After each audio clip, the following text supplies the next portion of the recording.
नमस्कार, मैं सुधांशु आपका फिर से स्वागत करता हूँ ट्रांसम्यूट पे, जहाँ मिलकर इस शरीर को एक मंदिर बनाते हैं, जहाँ परमपिता परमात्मा का अंश हमारी आत्मा रहती है। कैसे हैं आप सभी लोग? आशा है सभी लोग स्वस्थ होंगे, मस्त होंगे, आनंदित होंगे। ट्रांसम्यूट 100 के स्टेप 3 पे आज हम लोग पहुँच गए हैं। स्टेप 3 जो है हमारा, वो है कि हम ज़्यादा से ज़्यादा प्रोसेस्ड फूड को कम करें और सलाद, स्प्राउट्स या जीवंत जो खाने हैं उनको अपने खानों में ज़्यादा से ज़्यादा प्रयोग करें। ऐसा क्यों है? इसको जानना ज़रूरी है कि क्यों हमें ज़्यादा से ज़्यादा ग्रीन एंड लीफी वेजिटेबल्स, सलाद और ताज़े खाने को ही अपने भोजन में लाना चाहिए। प्रोसेस्ड फूड को कम क्यों करना चाहिए? पिछले वीडियोज़ में हमने पानी के बारे में समझा था, उसके बाद खाने के बारे में समझा था। आज खाने में सलाद के ज़्यादा प्रयोग के बारे में समझेंगे कि उससे क्या होता है। सभी बातों को शुरू करने से पहले मैं चाहूँगा कि आपको एक चीज़ के बारे में पता होना चाहिए। एक चीज़ है जिसको प्राण बोला जाता है। ये प्राण क्या होता है?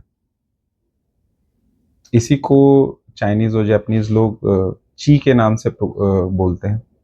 इंग्लिश में इसी को life force energy, vital force, कुछ भी आप इसको नाम दे सकते हैं इस प्राण को।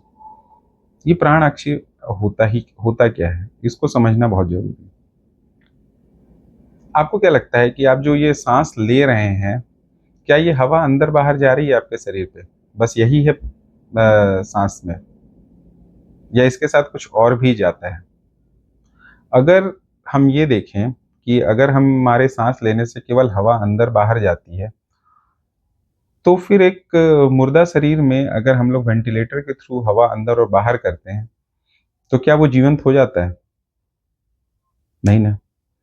वैसे ही अभी जैसे हम लोग जीवित हैं, तो हम जो साँस अंदर-बाहर ले रहे हैं, उसमें हवा के साथ कुछ और भी जा रहा है, जिसको हम लोग प्राण बोलते हैं। एक तरह से कह लीजिए यही प्राण आकाश तत्व है। यही आकाश तत्व आपके साँस में हमेशा अंदर-बाहर जा रहा है, जिसकी वजह से हम लोग जीवित हैं, जीवित महसूस होते हैं। यह एक ऊर्जा है, जो पूरे हमारे शरीर के हर कोशिका में रहती है, जिसकी वजह से वो कोशिका काम करती है। ये वाइटल फोर्स एनर्जी है और यही हमको जीवंत बनाए रखती है। अब ऐसा नहीं है कि ये प्राण जो हैं हम लोग केवल हवा से लेते हैं। ये प्राण हमको कई और चीज़ों से भी मिलती है। जैसे प्राण हमको खाना खाने से भी मिलता है, पानी पीने से भी मिलता है, सूर्य की रोशनी से भी मिलता है। तो जो हम खाना खाते हैं, उसमें जीवन होना चाहिए, उसमें प्राण होना चाहिए। अगर हम प्राण रहित खाना खाएँगे, तो फिर उस खाना खाने का कोई मतलब ही नहीं रह हमारे शरीर में प्राण नहीं बढ़ता उससे। वो बस एक नॉर्मल फूड है जो हमारे शरीर में गया, उससे शरीर कोशिश करता है कि न्यूट्रिएंट्स निकालें, लेकिन वो नहीं निकाल पाता, ज़्यादा नहीं निकाल पाता। अब ये प्राण होता क्या है? फूड में प्राण कैसे होता है? अब इसको समझना पड़ेगा। जो भी पेड़ जो हैं, वो सनलाइट से फोटॉन्स को कलेक्ट करते हैं और उसको क्लोरोफिल की मदद से ग्लूकोज और स्टार्च में बदलते हैं, जिसको वो अपने फ्रूट्स में स्टोर करते हैं। अब ये केवल ग्लूकोज और स्टार्च के रूप में नहीं, उसके साथ में जो सूर्य की रोशनी जो प्राण लेके आती है, जो लाइफ फोर्स एनर्जी जो हमको सूरज से मिलती है, वो भी वो पत्ता जो है उसको कन्वर्ट करके अपने फल में रखता है। यही वाइटल फोर्स सीड्स में भी होता है, लेकिन वो लेटेंट रूप में रहता है, छुपा हुआ रहता है। जब आप उसको रात भर फुलाते हैं और फिर उसको अंकुरण की प्रक्रिया में ले जाते हैं, जब वो उसमें एम्ब्रियोज निकलते हैं उसके, तो वो प्राण वहां से निकलना चालू होता है। ऐसे सीड्स कभी भी एक्टिवेटेड नहीं रहते। हमको हमेशा सीड्स को फुला के खाना चाहिए, जिससे उसमें प्राण एक्टिवेट हों। वो जल तत्व के मिलने से सीड्स के प्राण एक्टिवेट होते हैं। तो सबसे ज़्यादा प्राण इसीलिए कहते हैं कि अंकुरित चने में या मूँग में, जिसमें भी अंकुरण हुआ हो, उसमें सबसे ज़्यादा प्राण रहते हैं।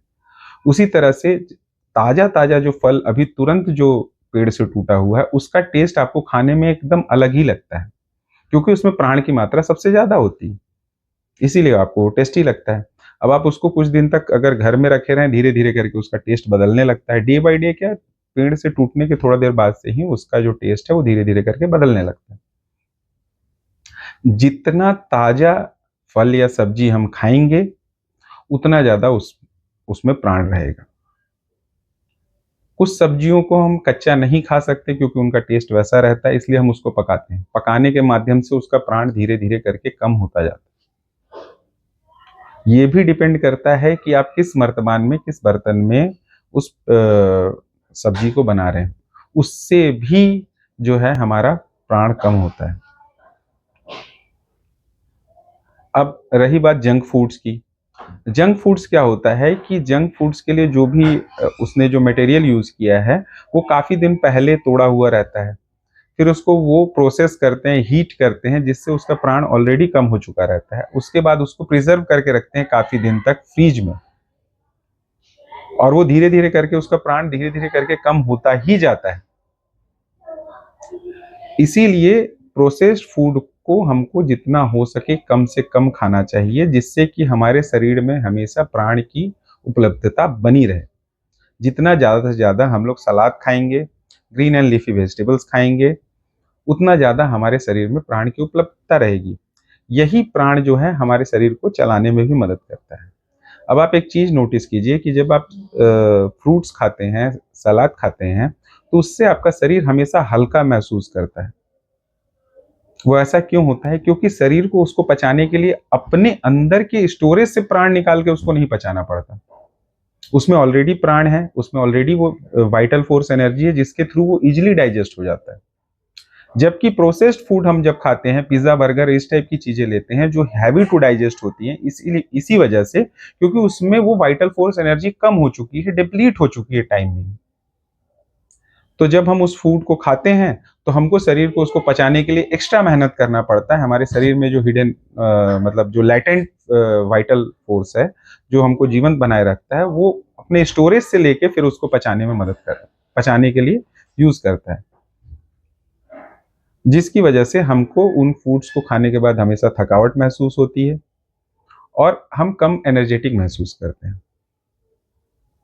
लंबे दिनों तक अगर हम वो फूड लगातार खाते रहें, तो धीरे-धीरे करके हमारा मेटाबॉलिज़्म धीरे-धीरे करके डिग्रेड ही होता जाता है। उसको पचाने में टाइम लगता है, उसको शरीर से बाहर निकालने में भी शरीर को बहुत मेहनत करना पड़ता है, क्योंकि उसमें फाइबर्स भी कम होते हैं। जितना ज़्यादा फाइबर्स होंगे शरीर से, उसको बाहर निकालना उतना आसान होगा। तो इसीलिए ट्रांसम्यूट का हमारा जो स्टेप 3 है, वो ये कहता है कि आप ज़्यादा से ज़्यादा प्राणिक फूड लें, ग्रीन एंड लीफी वेजिटेबल्स लें, अंकुरित अनाज लें, चावल, दाल, रोटी, सब्जी, इनका भी प्रयोग करें, लेकिन ताज़ा प्रयोग करें। ज़्यादा मतलब ज़्यादा प्रोसेस्ड फूड की तरफ ना जाएँ, क्योंकि हम जितना उसको प्रोसेस्ड करेंगे, जितना दिन वो कोल्ड स्टोरेज में या फ्रिज में रखा रहेगा, उसकी उसकी प्राणिक वैल्यू कम होती रहेगी। और हमारे शरीर को मंदिर बनाने के लिए हमको प्राणवान, ऊर्जावान, ओजवान और तेजवान होना पड़ेगा। और उसके लिए प्राणिक फूड खाना पड़ेगा, सात्विक फूड खाना पड़ेगा। जितने भी फूड्स को हम लोग सात्विक बोलते हैं, वो सारे प्राणिक फूड्स हैं, उनमें प्राण की मात्रा सबसे ज़्यादा होती है। तो कोशिश कीजिए उन सात्विक फूड्स को खाने का, प्राणिक फूड्स को खाने का, और अपने इस जीवन को स्वस्थ बनाने का। एक चीज़ और, जितना कम प्राण वाला फूड रहेगा, उतना शरीर से ऊर्जा उसको ज़्यादा लगेगी पचाने में। अब ज़्यादा ऊर्जा लगेगी तो आपका जो मन है, वो भी डिप्लीट करेगा। आपका जो गट हेल्थ है, वो भी डिप्लीट करेगा। आप ज़्यादा से ज़्यादा तनाव में घिरे रहेंगे, एंग्ज़ायटी में रहेंगे, क्योंकि आप इक्विलिब्रियम के स्टेट में नहीं है। शरीर को चलाने की जितनी ऊर्जा चाहिए, उसमें से ज़्यादा ऊर्जा वो निकाल के खाना पचाने के लिए ले रहा है। तो आपके विचारात्मक स्तर पे भी आप डिप्लीटेड महसूस करेंगे। इसीलिए अगर आप चाहते हैं कि आप स्वस्थ रहें, मस्त रहें और आनंदित रहें, तो ज़्यादा से ज़्यादा कोशिश कीजिए सात्विक और प्राणिक फूड खाने के लिए, और प्रोसेस्ड फूड को जितना हो सके कम कीजिए। इसी थॉट के साथ हम लोग आज का जो ट्रांसम्यूट 100 का स्टेप 3 है, उसको यहीं विराम देते हैं। आशा है कि ये जो ट्रांसम्यूट 100 सीरीज चल रही है इसको आप लोग देख रहे होंगे और इससे आपके जीवन में बदलाव आ रहे होंगे और आप अपने शरीर को मंदिर बनाने की ओर अग्रसर हो रहे होंगे। इसके अलावा और भी चीज़ें हैं, जो ट्रांसम्यूट हीलिंग मॉड्यूल 1, 2, 3 इनके भी क्लासेस चल रही हैं, तो आप उनको भी ज्वाइन कर सकते हैं। जल्दी हम लोग वेबिनार भी लेके आ रहे हैं, तो कोशिश करेंगे कि आप सभी लोगों को उस वेबिनार में जोड़ पाएँ, जिससे आपको पता चले कि कैसे आप अपने इस शरीर को मंदिर बना सकते हैं, अपनी चेतना का उत्थान कर सकते हैं और आनंदित जीवन जी सकते हैं। इसी के साथ मैं आपके अंदर बैठे परमात्मा को नमन करता हूँ। बहुत बहुत धन्यवाद इस वीडियो को देखने के लिए। धन्यवाद।